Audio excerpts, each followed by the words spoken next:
రాహుల్ గాంధీ ముందే చెప్తున్నాం కదా, మా దేశం కాదు మా మతం కాదంటే కులం, ఆయన కులం ఎక్కడిది? మన దేశం కాదు మన మతం కాదు. రైట్. ఇప్పుడు 100 ఇంటర్వ్యూలో చెప్పాను నేను, మా మతమే కాని కులం ఎట్లా అవుతాడు? మీరు భలే అంటే అంటే మాట్లాడుతున్నారు. అంటే దీన్నే దృష్టిలో పెట్టుకుని మాట్లాడతారా? మరి ఏం కరెక్టే కానీ మాట్లాడుతున్నారు? మన దేశ వ్యక్తి కాదు, మన కులం కాదు, మన మతం కాదు అంటున్నారు.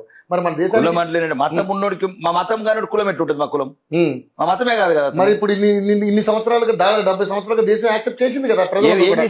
మరి ఇన్నిసార్లు జర్నలిస్ట్ ఒక రాంగ్ ఒప్పింతున్నారు. ప్రధానమంత్రి చేయడం వేరు, అది రాజ్యాంగంలో అన్ని మతాలు చేయొచ్చు, అన్ని కులాలు చేయొచ్చు. ఇది భారత రాజ్యాంగంలో ఉన్న ఒక వెసులుబాటు. ఓకే. ప్రపంచంలో ఎక్కడ లేని ఒక ఇక్కడ ఉన్న ఒక సౌహృదయంతో చేసిన భారత రాజ్యాంగం అది. భారత రాజ్యాంగం నువ్వు ముస్లిం చేసుకోవచ్చు. నువ్వు మతముడు, మా మతముడే కాదంటుంటే చెప్పు, ఎక్కడ మా మతముడు అవుతాడు చెప్పండి? చెప్పండి కదా, మా మతముడు ఎట్లా అవుతాడు?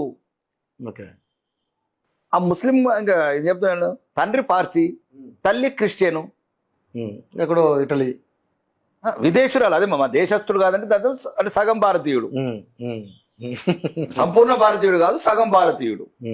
మేమనేది అదే. ఇప్పుడు మీరు మొత్తం భారతీయుడు, మీ అమ్మ నాన్న భారతీయులేనా?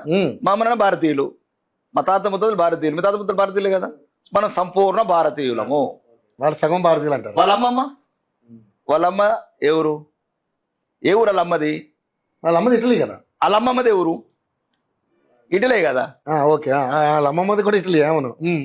అంటే మా దేశపోడు కాదు, మా మతపోడు కాదు. కులం ఎక్కడికి వెళ్తుంది? ఈ పాయింట్ అది ఇస్తలేరు మీరు. నేను ఇప్పటివరకు కులం ఎక్కడ వస్తుంది? మా మతం కానీ కులం ఎట్లుంటది?